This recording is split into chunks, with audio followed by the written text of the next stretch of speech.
Next person.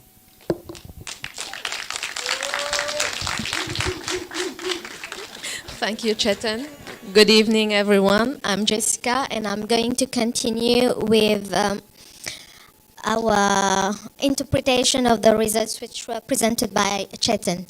So what we can say is that more microplastics were present in the sediment samples collected from Wabungo beach than in Diani beach.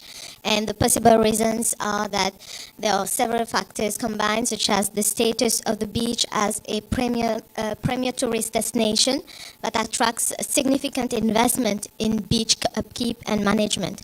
For instance, when we were on fieldwork, we could see that there were signs prohibiting the use of plastics on the beach, and we also saw volunteers cleaning the beach. And for example, we have the Diani Turtle Watch there, and they regularly clean the beach.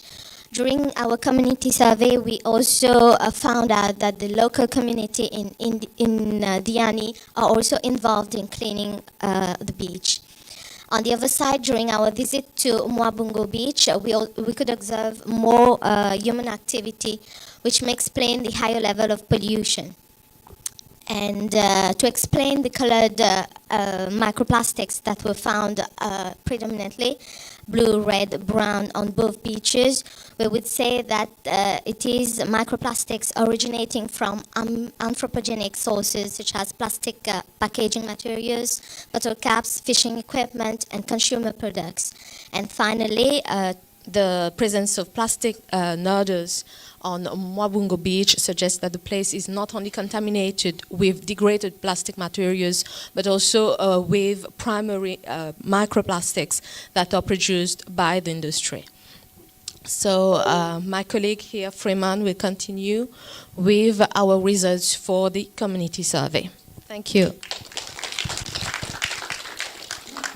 Thank you very much.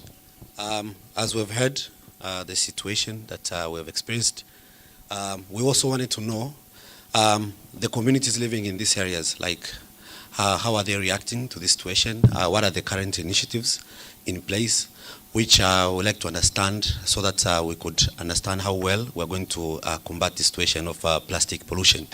So the demographic age, we saw that there's a big number of youth, and also the knowledge is most of the people that we talk to, the knowledge is well. There's a high increase of knowledge in terms of the current situation of marine pollution. Like, people understand like what is happening because some of them started experiencing these impacts. But also the concerns, there's been a raising concern amongst people, the situation in this marine pollution. Because in these two beach sites where we went, visibly, you could see the beach is very clean. But in reality, this data that we took shows that there is high quantity of these microplastics in the soil. So I think in the next slide. So as I said, the survey captured a very high number of youth, and this is because most of these people, as you compare these two beaches, one of them had very little human interaction, so even the results show that the pollution was not high. But the other one is it's an open beach. There was so many people doing some tourist activities and everything, so that's why we had a high number of youth. But also the majority they're feeling well informed to the effective prior exposure of information on plastic pollution, perhaps through media, community programs, and their personal experience. We also saw a small portion of people who are non-enlightened, but they highlight knowledge gaps that could be addressed via targets. We also saw there is individual initiatives by the small marine, these are local marine organizations in the community level. They're called beach management units, of which they were very active. We could see them having individual initiatives of trying to provide education and also participate in the beach cleanups. But also this self-assessment is subjective and might overestimate actual understanding, but we suggest a foundation for building more advanced awareness, potentially leading to a greater community action against this pollution. But also, lastly, the high level of concern reflects a strong recognition of plastic pollution as a pressing issue. Various people also gave testimonies that some of these key marine organisms that also provide income generation to these people, especially to people in the tourist sector, they've experienced the impact. As we know, there are some sea turtles. They like consuming these jellyfish, but when they see these plastic bags, they mistake the jellyfish as the plastic bags. So some of them, they end up in the shoreline dead. And some of the other organisms, they, when dissected, you find there are some plastics which they are consumed. So most people understand how vital it is to have to combat this problem of marine plastic pollution, but also because the impacts are already experienced, although at a high level, but it's growing due to the economic activities in this area. So leveraging this overall might encourage participation in cleanup efforts, but also through sustained action. It requires a converted consent into behavior change. So I would like to welcome my fellow colleague to also explain about the initiatives, various initiatives with other organizations which help to combat this issue of pollution, especially the organic waste. Welcome.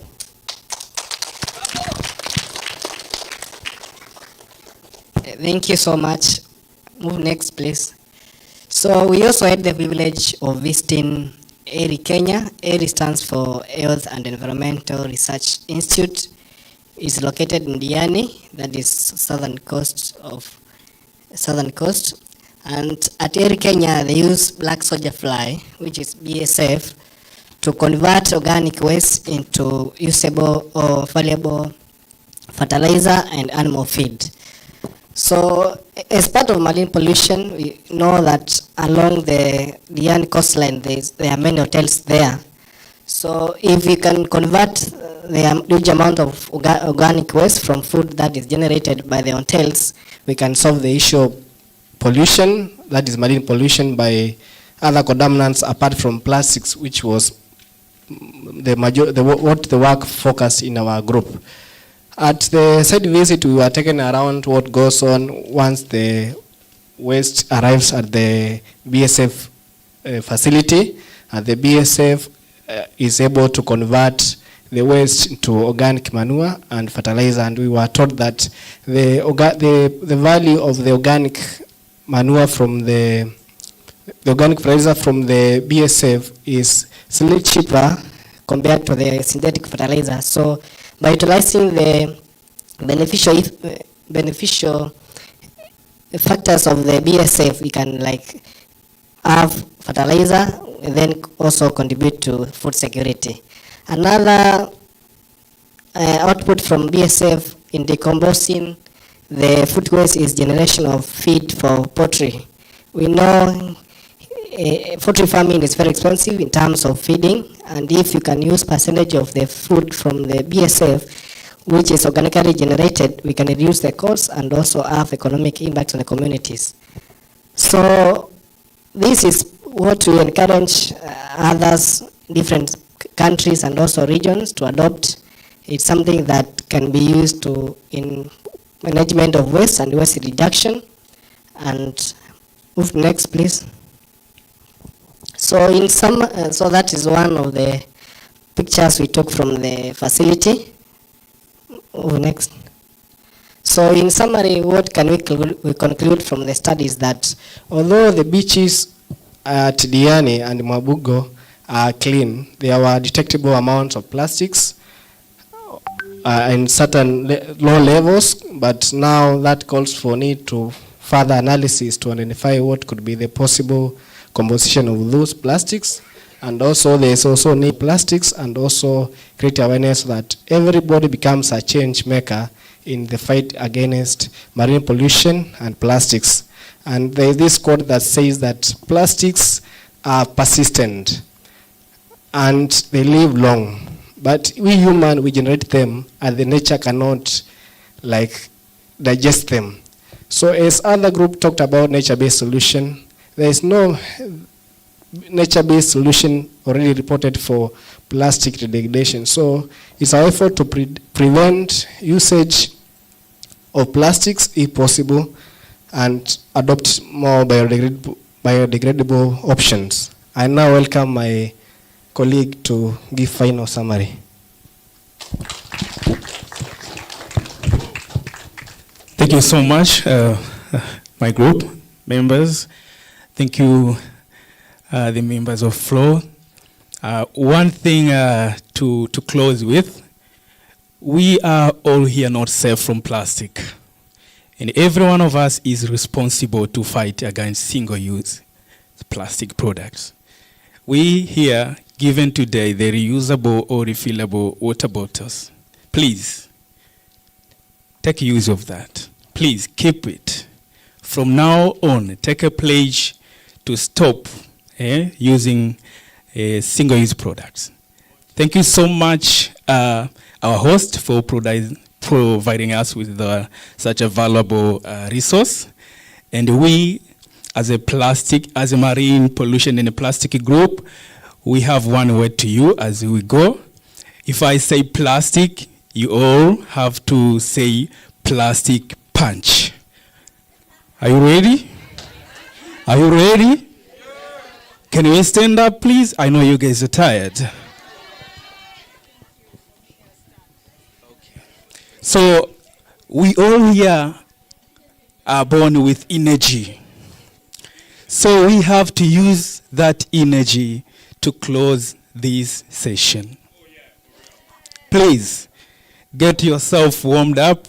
If I say plastic, we all say plastic punch. Try it, plastic. I say plastic, you say plastic punch. I want to see this building smiling from our voice. So, 1, 2, 3. Plastic! Plastic! Plastic! One more! Thank you so much.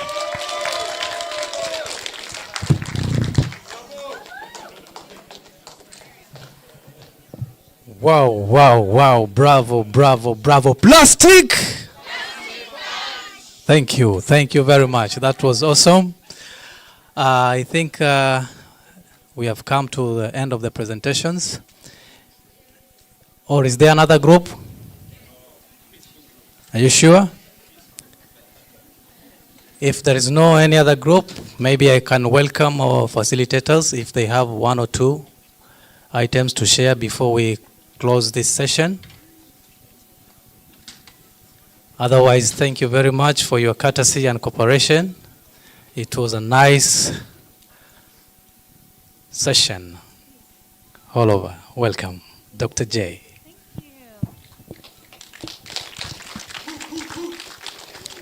Thank you all for your patience and understanding. We recognize that the schedule has been pushed back moderately.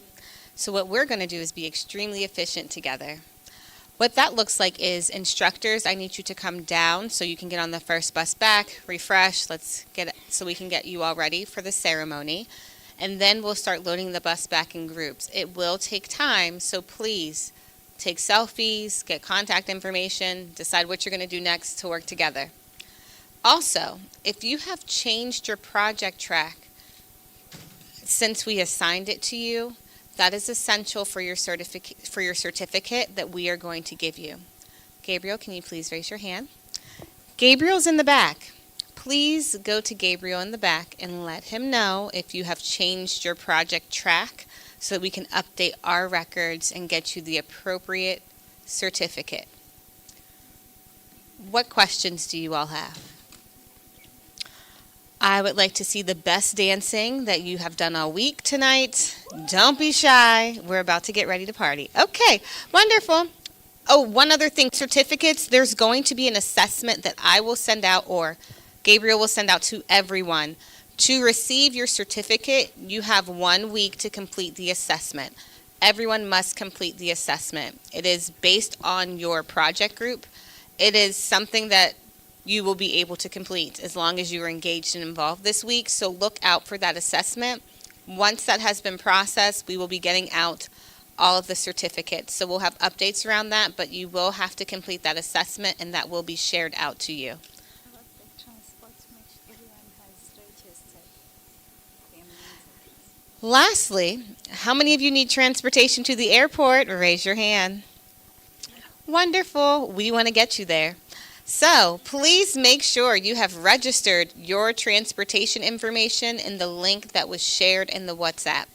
Miriam has shared it multiple times, so we're going to ask that you have completed the transportation information promptly by 6:30 p.m. tonight so that we can start to organize our transportation efforts for tomorrow. Thank you all. Instructors to the front, please. Thank you.